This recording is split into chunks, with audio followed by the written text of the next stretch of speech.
राष्ट्रप्रथम, मैं हूं आपके साथ वैष्णवी झा। मध्य प्रदेश और छत्तीसगढ़ के इस खास बुलेटिन में आपका बहुत स्वागत है। बुलेटिन की शुरुआत करने से पहले नजर डालेंगे हेडलाइंस पर। हुक्का बार और लाउंज के संचालन पर लगी रोक हटी, हाईकोर्ट ने दी राहत। अगली सुनवाई 28 नवंबर को होगी। जबलपुर में रिंग रोड के साथ लॉजिस्टिक हब बनाने की मांग, बीजेपी विधायक ने सीएम शिवराज को लिखा पत्र। कांग्रेस ने सीएम शिवराज के चेहरे पर लगाया क्यूआर कोड, प्रदेश में बेरोजगारी को लेकर लगाए आरोप। छत्तीसगढ़ सरकार का बड़ा फैसला, अब लोगों को मुफ्त में मिलेगी चिकित्सा सुविधाएं। और लोक कलाकारों के साथ खिड़की, कांग्रेस एमएलए रश्मि सिंह मंच पर देर से बुलाने से भड़के मेयर। अब खबरें विस्तार से।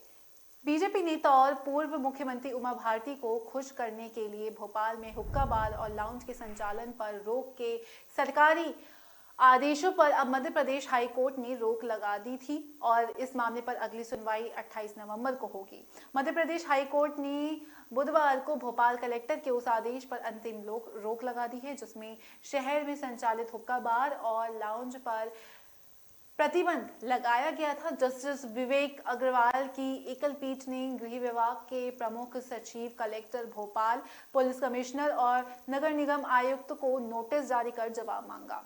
वहीं भोपाल के क्यूजिकल कल्चर के प्रोपराइटर अनमोल बलवानी की ओर से दायर याचिका में वरिष्ठ अधिवक्ता नयन नगराथ, जुबिन प्रसाद और प्रभांशु चतुर्वेदी ने पक्ष रखा। उन्होंने बताया कि कलेक्टर ने 14 अक्टूबर 2022 को दंड प्रक्रिया संहिता के धारा 144 लागू कर शहर भर में हुक्का बार और लाउंज के संचालन पर प्रतिबंध लगा दिया था। दलील दी गई थी कि अति आवश्यक परिस्थितियों में ही धारा 144 के तहत ऐसा आदेश जारी किया जा सकता है। हुक्का बार के संचालन में कोई भी ऐसी आपात स्थिति नहीं थी। दरअसल ये कार्रवाई एसीएस के उस बयान के बाद की गई जिसमें उन्होंने कहा था कि प्रदेश में हुक्का बार पर प्रतिबंध लगाने के लिए नए कानून लाएंगे और इस मामले पर हाईकोर्ट ने अगली सुनवाई 28 नवंबर को होगी। राज्य में सीएम शिवराज की सरकार नशा के खिलाफ सख्त कार्रवाई कर रही है और पिछले दिनों गृह मंत्री नरोत्तम मिश्रा ने कहा था कि हुक्का बार और लाउंज पर सख्ती से रोक लगाने के लिए सिगरेट और अन्य तंबाकू उत्पाद अधिनियम 2003 में संशोधन किया जाएगा।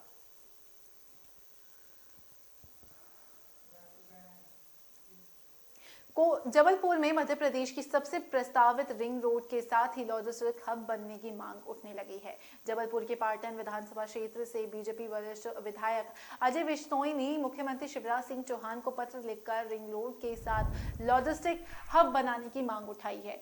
यहां आपको बता दें कि तकरीबन 3500 करोड़ की लागत से जबलपुर में 112 किलोमीटर लंबी रिंग रोड बनाई गई और इसका भूमि पूजन केंद्रीय परिवहन मंत्री नितिन गडकरी 7 नवंबर को जबलपुर में करेंगे। दरअसल पूर्व मंत्री अजय बिश्नोई तर्क देते हैं कि रिंग रोड के साथ साथ अगर लॉजिस्टिक हब भी विकसित किया जाता है तो इससे न केवल जबलपुर बल्कि आसपास के तमाम जिलों के व्यापारियों को बड़ी राहत मिलेगी। रिंग रोड के जरिए व्यापार को भी बढ़ाया जा सकेगा और बिश्नोई का कहना है कि जबलपुर में 112 किलोमीटर लंबी रिंग रोड बन रही है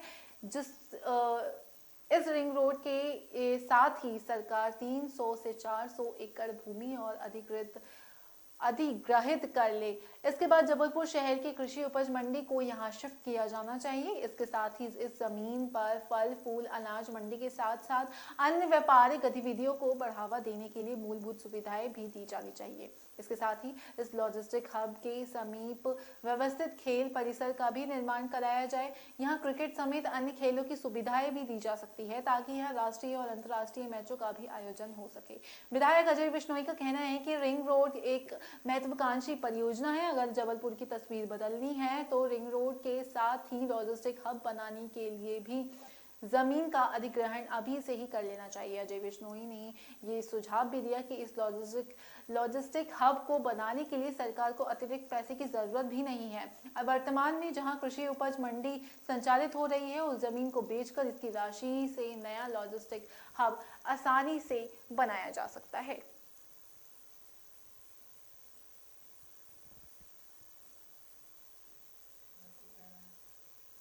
मध्य प्रदेश में अगले साल होने वाले विधानसभा चुनाव से पहले ही राजनीतिक पार्टियां सक्रिय हो गई है।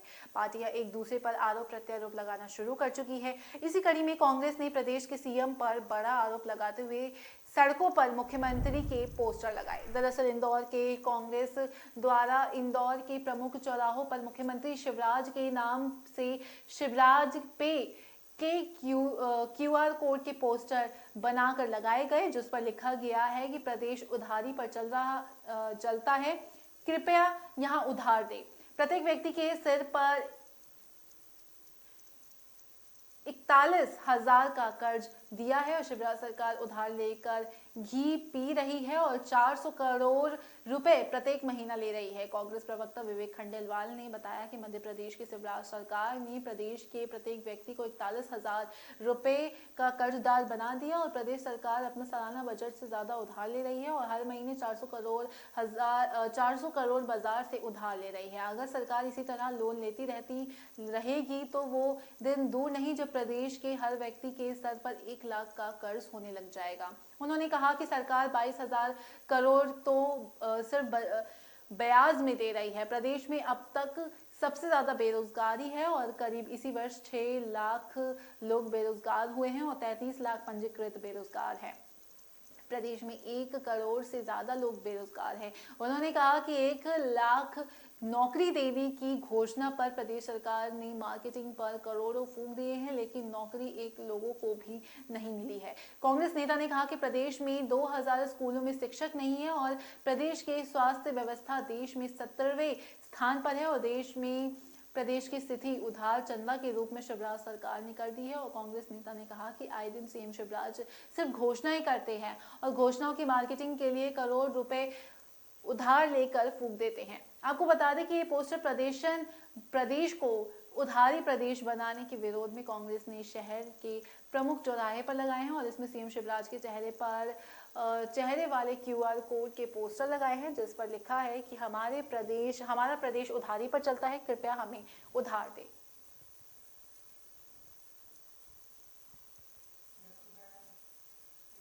छत्तीसगढ़ सरकार ने चिकित्सा के क्षेत्र में एक और बड़ी पहल की है। आयुष्मान भारत प्रधानमंत्री जन आरोग्य योजना और डॉक्टर सूबे खूबचंद बघेल स्वास्थ्य सहायता योजना से लोगों का किडनी ट्रांसप्लांट सर्जरी और ब्रेन एंजियोग्राफी भी हो सकेगा। इसके साथ ही जटिल सर्जरी, रिक्त विकरों की दवाइयों को शामिल किया गया है।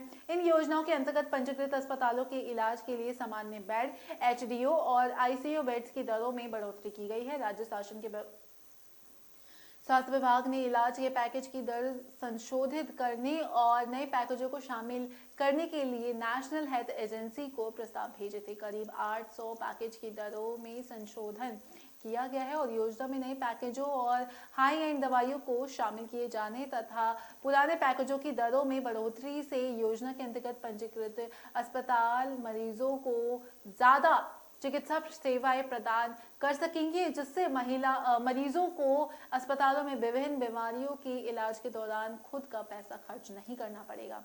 डॉक्टर खूबचंद बघेल स्वास्थ्य सहायता योजना के अंतर्गत इलाज का दायरा बढ़ाते हुए क्रॉनिक रीनल फेल्योर के रोगियों के लिए की जाने वाली कंटिन्यूस एम्बुलेटरी पेरिटोनियल डायलिसिस का नया पैकेज जोड़ा गया है। सरकार अस्पताल के लिए आरक्षित इस पैकेज के तहत शासकीय चिकित्सालयों या निजी क्षेत्र के नेफ्रोलॉजिस्ट, कैथेटर इंसर्जन के लिए मरीज को रायपुर स्थित डीकेएस सुपर स्पेशलिस्ट अस्पताल या एम्स रेफर कर सकते हैं और मरीज चिन्हांकित शासकीय चिकित्सालयों से महीने भर के लिए CAPD बैग प्राप्त कर सकते हैं। स्वास्थ्य विभाग और राष्ट्रीय स्वास्थ्य मिशन मिलकर ये सुविधा उपलब्ध कराएंगे और 1 महीने में CAPD बैग के लिए 22,000 रुपए का पैकेज निर्धारित किया गया है। डॉक्टर खूबचंद बघेल स्वास्थ्य सहायता योजना में शासकीय और पंजीकृत निजी अस्पतालों में इम्यूनोसप्रेसिव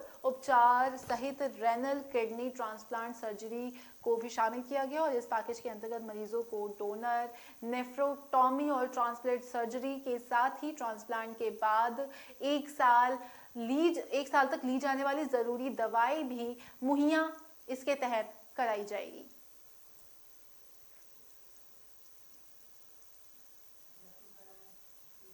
छत्तीसगढ़ राज्य स्थापना दिवस के 22वीं वर्षगांठ के मौके पर राज्य भर में आयोजित राज्य उत्सव समारोह में प्रदेश भर में खुशियां मनाई गई। वहीं इस मौके पर कई जगहों पर कांग्रेस नेताओं की नाराजगी भी देखी गई।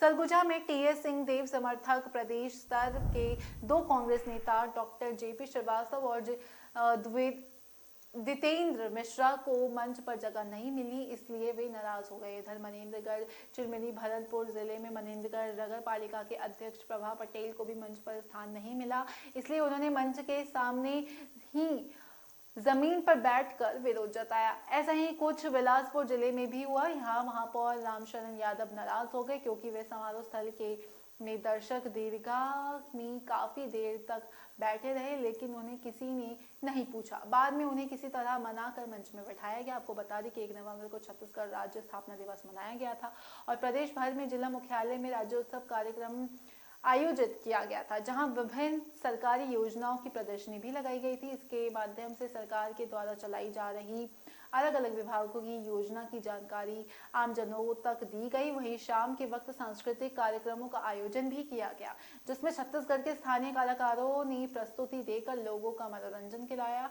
वहीं बिलासपुर में राज्योत्सव कार्यक्रम की मुख्य अतिथि संसदीय सचिव और तख्त पूर्व विधायक डॉक्टर रश्मि सिंह लोक कलाकारों के साथ जमकर थिरकी। इससे पहले संसदीय सचिव डॉक्टर रश्मि सिंह ने छत्तीसगढ़ महातारी की पूजा अर्चना कर जिला स्तरीय राज्योत्सव का शुभारंभ भी किया और सभी शासकीय विभागों द्वारा लगाए गए स्टॉलों का अवलोकन कर उनकी सराहना भी की और इनमें प्रमुख रूप से जिला पंचायत, कृषि विभाग, उद्यानिक विभाग, वन विभाग, स्वास्थ्य विभाग, जनसंपर्क विभाग, आयुष विभाग, मछली पालन, पशुपालन, जल जीवन मिशन, शिक्षा विभाग, महिला और बाल विकास विभाग, एनटीपीसी, एससीएल आदि शामिल रहे।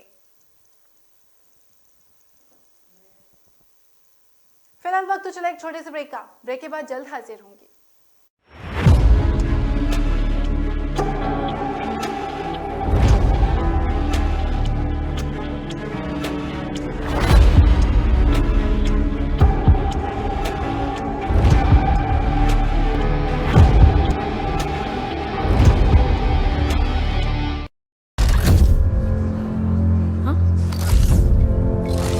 Hello, ladies.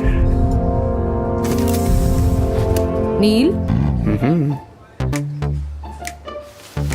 मेरी चांद के लिए चांद का टुकड़ा।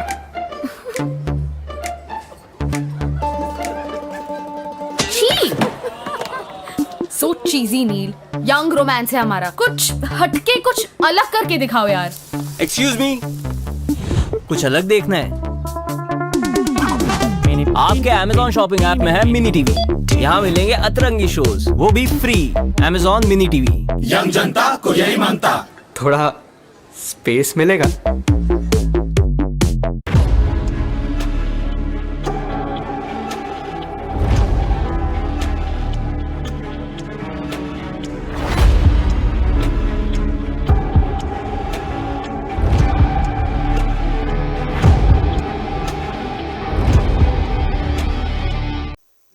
ब्रेक के बाद स्वागत है आपका। रुक करेंगे अगली खबर का।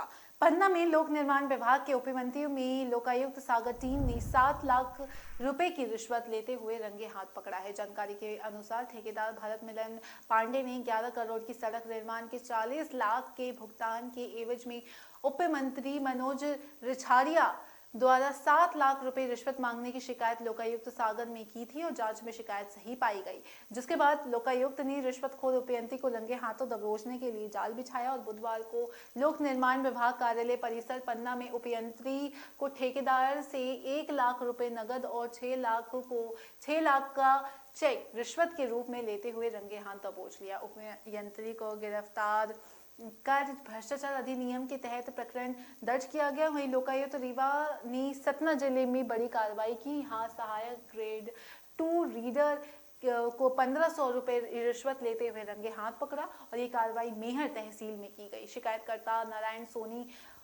सोनवारी का निवासी है जो दुकानदार है। वहीं आरोपी विनोद कुमार गुप्ता सहायक ग्रेड 2 रीडर तहसीलदार मेहर में तैनात है।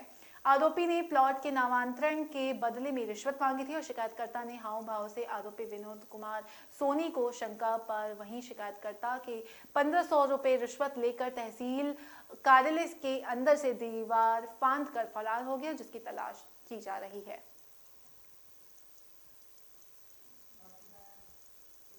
छत्तीसगढ़ के बस्तर जिले के टकारागुड़ स्थित कस्तूरबा गांधी बालिका आश्रम में एक नाबालिग छात्रा के रहस्यमयी तरीके से गायब होने का मामला सामने आया।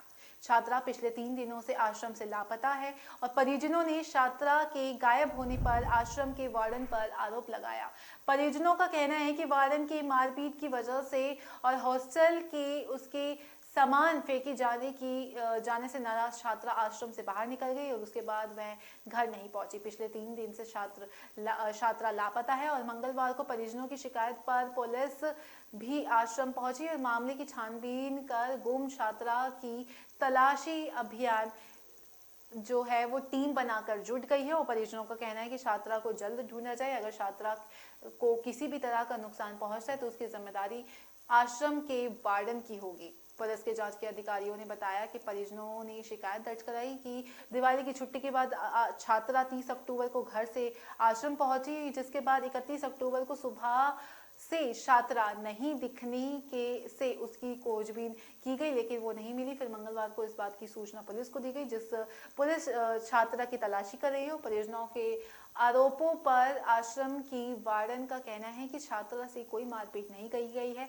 हालांकि उसे जरूर डांट लगाया गया था। रात में सभी छात्रा अपने कमरे में चली गई थी और सुबह जब स्कूल के समय पर देखा गया तो छात्रा नहीं दिखी। आसपास पतासाजी भी की गई, लेकिन छात्रा का कुछ पता नहीं चला। वार्डन ने छात्रा से किसी तरह की कोई मारपीट नहीं करने की बात कही है। बताया जा रहा है कि छात्रा 12 साल की है, जो कि 7वीं कक्षा में पढ़ती है। जगदलपुर सीएसपी हेमसागर सिदार ने बताया कि छात्रा के परिजनों ने शिकायत के आधार पर कार्रवाई करना शुरू कर दिया है।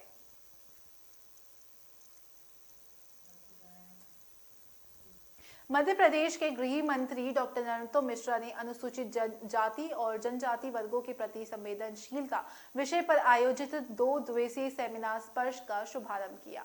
सेमिनार को संबोधित करते हुए डॉक्टर नरोत्तम मिश्रा ने कहा कि ये चुनावी वर्ष है, अगले वर्ष इस समय मतदान होगा और जो वर्ष चुनाव होता है उसमें SC/ST की घटनाएं ज्यादा घटती हैं। मिश्रा ने कहा कि 5 साल पहले ही चुनाव के पहले जब 2 अप्रैल की घटना घटी, पूरे प्रदेश में दंगे जैसी स्थिति हो गई थी। गृह मंत्री ने कहा कि यह उत्तेजना का विषय होते ही उत्तेजनाएं जैसे नारे लगने लगते हैं और उस वक्त कुछ जातिवादी नेता नारेबाजी करवाते हैं और नारे उत्तेजित करते हैं। उत्तेजना दोनों वर्ग में आती है और चाहे वह हैंडपंप के पानी को लेकर हो या फिर झगड़े में बदल जाती है। गृह मंत्री ने कहा कि डीजीपी बता रहे थे कि हॉटस्पॉट चिन्हित किए हैं और वहां सख्त नजर रखी जा रही है और ऐसे क्षेत्र में हमारे सोशल मीडिया नेटवर्क भी एक्टिव हो, जानकारी मिले कि कौन भटका रहा है। तुरंत सोशल मीडिया पर उन घटना के सभी पहलू की जानकारी पोस्ट करें ताकि लोगों को कोई भ्रमित ना कर पाए। गृह मंत्री ने कहा कि छोटे स्तर पर होने वाले चुनाव में गांव बस्तियों में बंट गए और बस्तियां मोहल्ले में बदल गई है। पहले गांव में शादी हो या गमी सब मिलकर काम करते थे, अब वासुदेव कुटुंबकम का भाव बदलता जा रहा है। वहीं गृह मंत्री ने समाज में मोबाइल की बढ़ते दुरुपयोग पर भी चिंता जताई और कहा कि जिन माध्यमों का उपयोग वातावरण की विषाक्त करने में किया जा रहा है उसी का प्रयोग समाज को जागरूक करने के लिए भी करें। तो साफ तौर पर गृह मंत्री नरोत्तम मिश्रा की तरफ से ये सभी बयाने सामने आए। छत्तीसगढ़ के सभी जिलों में छत्तीसगढ़ महतारी की प्रतिमा लगाई जाएगी। मुख्यमंत्री भूपेश बघेल ने रायपुर जिला कलेक्ट्रेट में छत्तीसगढ़ महतारी की एक प्रतिमा का अनावरण किया और सभी जिलों में प्रतिमा लगाने का फैसला किया। इसका आने वाले विधानसभा चुनाव में कितना असर होगा, क्या बीजेपी भी इस छत्तीसगढ़ियावाद को फॉलो करेगी? दरअसल राजधानी रायपुर में छत्तीसगढ़ महतारी की प्रतिमा का अनावरण किया गया था और मुख्यमंत्री भूपेश बघेल ने रायपुर कलेक्ट्रेट चौक में रायपुर स्मार्ट सिटी लिमिटेड द्वारा नवनिर्मित प्रतिमा का अनावरण किया है। इस दौरान उन्होंने कहा कि छत्तीसगढ़ महतारी हमारे राज्य की अस्मिता, सम्मान और स्वाभिमान का प्रतीक है। छत्तीसगढ़ की माटी की परंपरा और लोक संस्कृति को बढ़ावा देने के लिए प्रतिमा की स्थापना की गई है और उन्होंने कहा कि राज्य सरकार द्वारा सभी जिलों को छत्तीसगढ़ महतारी की प्रतिमा लगाने का फैसला किया गया है। उन्होंने कहा कि हमारी सरकार राज्य के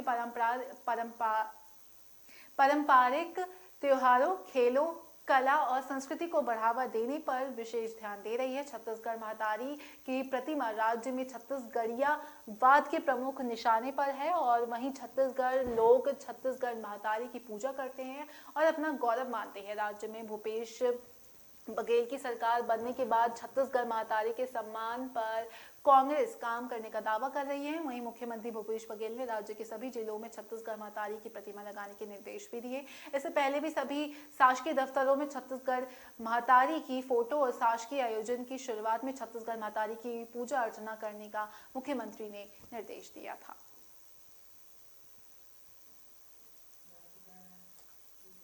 मध्य प्रदेश में शराबबंदी को लेकर पूर्व मुख्यमंत्री उमा भारती का हठयोग 4 नवंबर को देवउठनी 11 से शुरू होगी। वहीं उमा भारती ने घोषणा की कि जब तक प्रदेश में शराबबंदी या नई शराब नीति लागू नहीं हो जाती है वह घर त्याग कर टेंट या किसी घास फूस की झोपड़ी में रात बिताएंगी। उनका ये हठयोग फिलहाल 14 जनवरी मकर संक्रांति तक चलेगा। माना जा रहा है कि अभी तक अपने बयानों से शिवराज सरकार को असहज करने के बाद उमा भारती का ये मैदानी अभियान राजनीतिक बवाल काटेगा।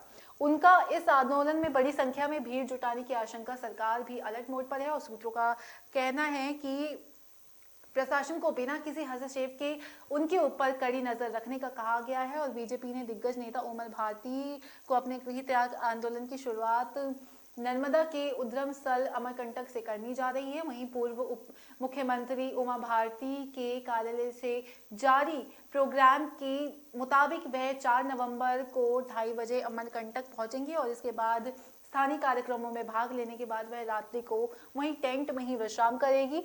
प्रदेश के मुख्य सचिव और डीजीपी सहित आला अधिकारियों को भेजे द्वारा कार्यक्रम में बताया गया है कि उमा भारती शाम 4 बजे भोपाल से प्रस्थान कर 8:30 बजे तक जबलपुर पहुंच जाएंगी और यहां स्थानीय कार्यक्रम में भाग लेने के बाद रात्रि विश्राम जबलपुर या बेड़ा घाट का सर्किट हाउस में होगा। तो साफ तौर पर उमा भारती का यह हठ योग देखा गया जो कि मकर संक्रांति तक चलेगा। वक्त चला एक छोटे से ब्रेक का। ब्रेक के बाद जल्द हाजिर होंगे।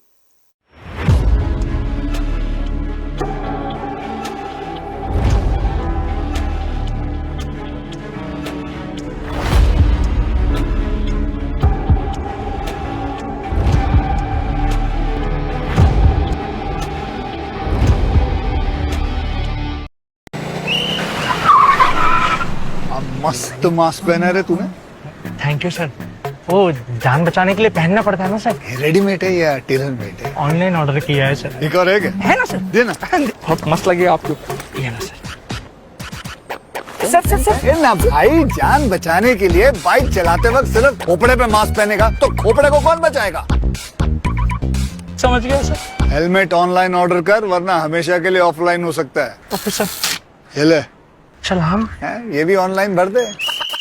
हेलमेट पहने, ट्रैफिक नियमों का पालन करे, जिंदगी के सफर को सुरक्षित रखे।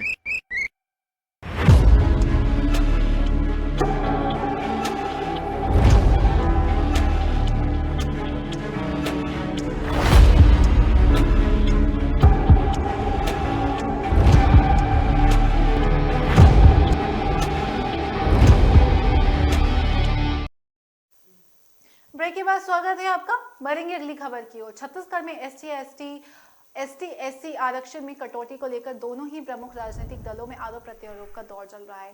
वहीं बस्तर में अब आरक्षण के मुद्दों पर सर्व आदिवासी समाज ने भी हमलावर रुख अपनाते हुए राज्य सरकार के खिलाफ मोर्चा खोल दिया। सर्व आदिवासी समाज ने पहले ही राज्योत्सव कार्यक्रम का बहिष्कार करने की घोषणा किया था। वहीं 1 नवंबर को राज्योत्सव के मौके पर बस्तर संभाग के सभी 7 जिलों में आयोजित हुए सांस्कृतिक कार्यक्रमों में कहीं भी आदिवासी नर्तक दल शामिल नहीं होकर अपना विरोध जताया। सर्व आदिवासी समाज के प्रांतीय उपाध्यक्ष राजा राम तोड़े ने भूपेश सरकार पर आरोप लगाते हुए कहा कि मुख्यमंत्री ने हाईकोर्ट में आरक्षण को लेकर पैरवी ठीक से नहीं की, जिसके चलते आदिवासी समाज के आरक्षण में 12% की कटौती हो गई है। उन्होंने कहा कि आदिवासियों के लिए आरक्षण महत्वपूर्ण है, न कि नाच गाना। राजा राम तोड़े ने आरक्षण को लेकर कांग्रेस के नेताओं पर भी निशाना साधा। उन्होंने कहा कि आदिवासी होने के बावजूद कांग्रेस पार्टी के संभाग के 11 विधानसभा सीटों के विधायक कांग्रेस सरकार के ताल पर नाच गा रहे हैं, जबकि उन्हें आरक्षण के मुद्दों पर आदिवासी समाज के लोगों का साथ देना चाहिए।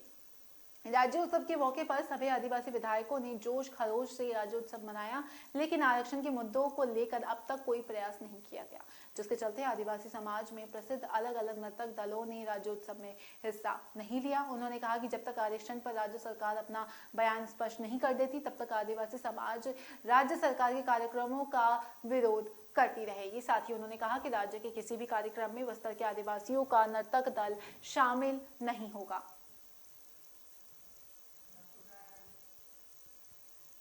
मध्य प्रदेश के सीएम शिवराज सिंह चौहान ने बुधवार को रविंद्र भवन भोपाल में आयोजित लाडली लक्ष्मी योजना की शुरुआत कन्या पूजा और दीप जलाकर की। इस दौरान सीएम शिवराज सिंह चौहान ने कहा कि प्रदेश की बेटियों को शिक्षा में सहयोग के साथ ही विभिन्न क्षेत्रों में विकास और सामाजिक नेतृत्व के लिए सक्षम बनाया जाएगा। लाडली लक्ष्मी योजना 2.0 का क्रियान्वयन की इसी स्थिति से ही प्रारंभ किया गया। इस कार्यक्रम में मुख्यमंत्री ने लाडली लक्ष्मी बेटियों के चरण स्पर्श किया और उनका अभिनंदन भी किया और इस दौरान बेटियों ने मध्य प्रदेश गान गाया और लाडली लक्ष्मी गान की प्रस्तुति भी दी। इसके बाद मुख्यमंत्री ने 14,077 लाडली लक्ष्मी बेटियों को उच्च शिक्षा के लिए 1,85,00,000 रुपए की राशि ट्रांसफर किए। वहीं मुख्यमंत्री शिवराज सिंह चौहान ने कहा कि आज का दिन ऐतिहासिक है, खुशी का अंदाजा नहीं लगा सकता, रोम रोम पुलकित है। आज वो बेटियां कॉलेज की पढ़ाई शुरू कर रही हैं जिन्हें गोद में खिलाया था। उन्हीं नन्ही नन्ही बेटियों को अपने ही हाथों से प्रमाण पत्र दिए थे। आज उन्हीं बेटियों को उच्च शिक्षा के लिए सहायता राशि देने का सौभाग्य मुझे मिला। ये दिन मध्य प्रदेश के इतिहास में याद किया जाएगा। बेटियों के विकास के लिए सभी बाधाएं दूर हो गई हैं। बेटियां पढ़े और आगे बढ़े, वे ऊंचे आसमान तक जाकर लंबी उड़ान भरे और ये बेटियां अपने साथ प्रदेश और देश के भविष्य को बनाने का कार्य भी करेंगी।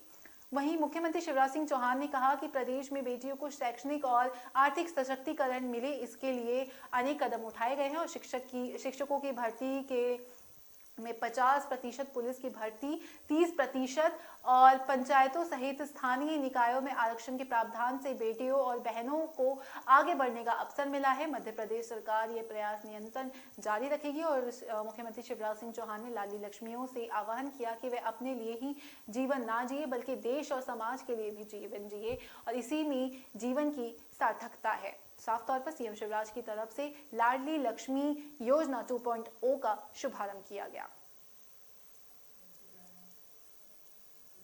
छत्तीसगढ़ के स्वास्थ्य मंत्री टीएस सिंहदेव एक बार फिर नाराजगी उनकी सामने आई है। राज्योत्सव कार्यक्रम के दौरान कांग्रेस के पदाधिकारियों को तवज्जो नहीं देने पर उन्होंने जिला प्रशासन को खरी खोटी सुनाई। उन्होंने बातचीत करते हुए कहा कि जिला प्रशासन को नासमझ और अपरिपक्वता बताया। उन्होंने कहा कि मंच पर जूनियर लीडरों को बैठाया गया और कांग्रेस के सीनियर पदाधिकारियों को एड्रेस तक नहीं किया गया। दरअसल छत्तीसगढ़ की राजधानी रायपुर समेत प्रदेश के सभी जिला मुख्यालयों में राज्य उत्सव का कार्यक्रम रखा गया और टीएस सिंहदेव ने विधानसभा क्षेत्र में अंबिकापुर में ही आयोजन किया और जिसमें उन्होंने मुख्य अतिथि के रूप में संसदीय सचिव पारसनाथ राजवाड़े शामिल हुए। लेकिन मंच में बैठक व्यवस्था को लेकर टीएस सिंहदेव गुट के कांग्रेसियों को तवज्जो नहीं दिया गया और इसलिए पारसनाथ राजवाड़े और जिला प्रशासन को कांग्रेसियों ने गुस्सों का सामना करना पड़ा। बताया जा रहा है कि पारसनाथ राजवाड़े अपने समर्थकों के लिए आए थे और मंच पर उनके समर्थक को जगह नहीं दी गई। प्रशासन ने भी अंबिकापुर के जनप्रतिनिधियों की जगह उनके समर्थकों मंच पे जगह दिया।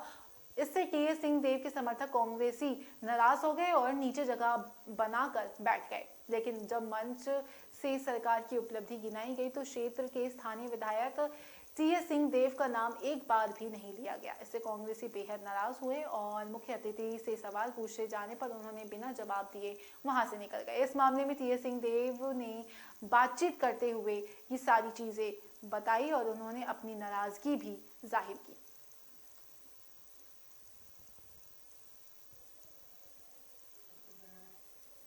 मध्य प्रदेश में शराब को लेकर सियासत तेज होती जा रही है। इसे लेकर विरोध की आवाजें विपक्षी कांग्रेस पार्टी के बजाय खुद बीजेपी के खेमे से आ रही है। पूर्व मुख्यमंत्री उमा भारती राज्य में पूर्ण शराबबंदी की पक्षधर है और उमा भारती लगातार बयानों से मुख्यमंत्री शिवराज सिंह चौहान की मुश्किलें बढ़ाती जा रही हैं।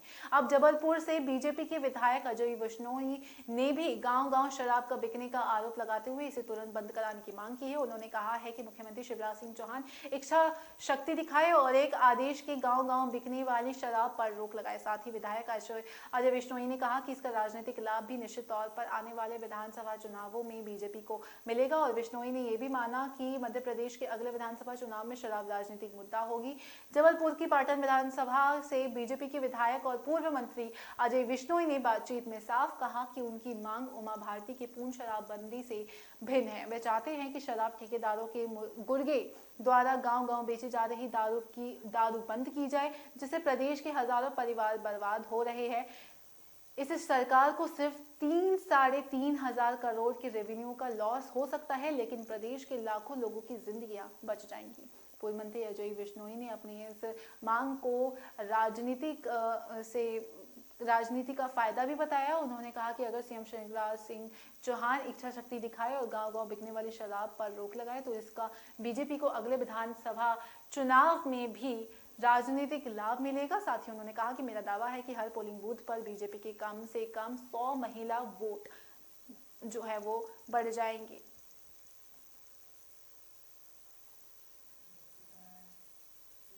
मध्य प्रदेश के बुरहानपुर जिले में एक छात्र को चप्पल से पीटने का मामला सामने आया। छात्र ने प्रचार पर अपशब्द कहने और पीटने का आरोप भी लगाया।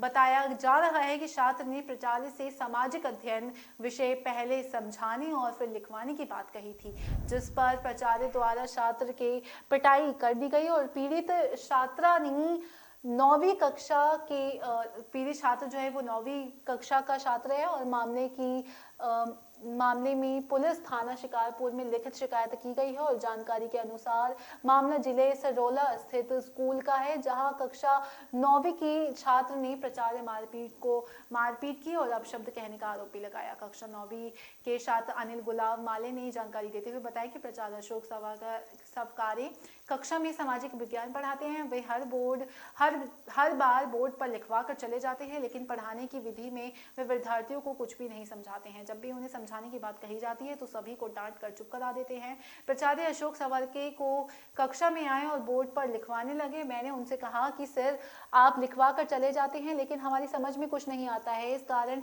अभी विद्यार्थी भी परेशान है। इस पर पहले समझा दीजिए, आप हमें समझा दीजिए, उसके बाद हमें लिखवाया करें। इस पर हमें विषय को समझने में आसानी भी होगी, हमारे समझ में भी जल्दी आएगा। इस बात से प्राचार्य सवकारे नाराज हो गए और मुझे पास बुलाकर चप्पल उतार कर मारने लगे और अपशब्द भी कहने लगे। मामले की जानकारी पर अखिल भारतीय विद्यार्थी परिषद कार्यकर्ता स्कूल पहुंचे और प्राचार्य के खिलाफ नारेबाजी करते हुए कार्रवाई की मांग करने लगे। इसके बाद विद्यार्थी के साथ अखिल भारतीय विद्यार्थी परिषद कार्यकर्ता शिकारपुर थाने पहुंचे और प्राचार्य के खिलाफ कार्रवाई के लिए लिखित शिकायत की। इस संबंध में प्राचार्य अशोक सवकारे से संपर्क करने का प्रयास किया जा रहा है, लेकिन संपर्क नहीं हो पाया था।